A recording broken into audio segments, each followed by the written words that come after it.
founded by who we consider now the father of behaviorism.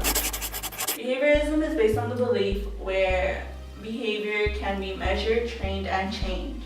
Behaviorism is a theory of learning where all behaviors can be acquired through conditioning. Conditioning occurs depending on our environment.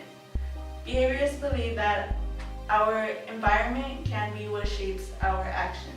According to this school of thought, behavior can be studied in a systematic and observable manner, with no consideration of internal mental states.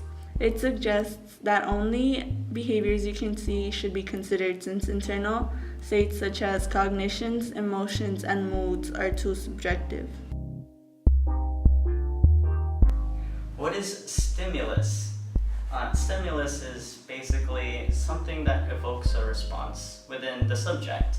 There are 3 types of stimulus. There is neutral stimulus, an unconditioned stimulus, and a conditioned stimulus. A neutral stimulus is a substance that does not evoke a response within the person. An unconditioned stimulus is a natural substance that evokes a natural reaction within the person.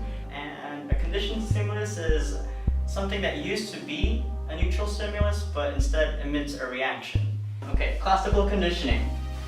Classical conditioning is basically we learn how to link 2 substances with each other.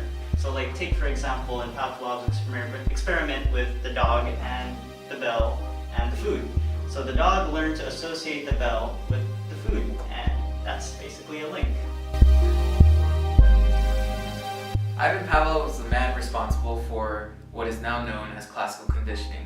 He was a Russian physiologist who was born in Central Russia in 1849. His upbringing and his family were the factors that led him to go to school to become a priest. But once he was exposed to the teachings and the theories of Charles Darwin, he decided to pursue a career in science. Once he entered the university level, he went to school to study chemistry and physiology.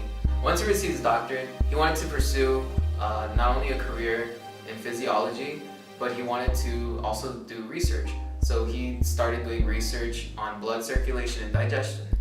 So technically speaking, even though Pavlov is responsible for something that is widely known in the School of Psychology, he wasn't even a psychologist, and neither were his research findings. He's still responsible for something that is widely known in the School of Psychology.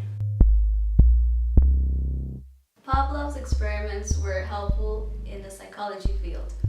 His contributions helped psychology, although he was mainly focused in physiology. Pavlov thought that conditioned reflexes could explain the behavior of psychotic people. For example, he suggested those who withdrew from the world may associate all stimulus with possible injuries or threats. His ideas played a large role in the behaviorist theory of psychology, introduced by John Watson in 1913. In the modern use for Pavlov's experiments, there was an experiment in England where there were subjects who thought they were participating in an experiment about learning computer tasks, and they were quickly trained to associate the images with the food smells. The 13 subjects were all young, healthy, right-handed volunteers who came in hungry and professed to liking both peanut butter and vanilla. The subjects who thought they were participating in an experiment about learning computer tasks were quickly trained to associate the images with the food smells. The subjects reacted faster to the images paired with the food color odors than the others that had no pleasant associations. At the same time, their brains surged into action with areas known to be involved with motivation and emotional processing. The study's findings eventually helped scientists understand more about why people with eating disorders fail to become satisfied on foods even after they have eaten them. Also, patients with injuries to the brain's frontal and temporal lobes. Dr. Gottfried noted areas that encompass the circuit involved with hunger and satiation, often have eating problems, and may eat indiscriminately or fail to stop eating when they are full. This helps understand why the modern use of Pavlov's experiments are very helpful even today. As we can see, we continue to use Pavlov's experiments to this day.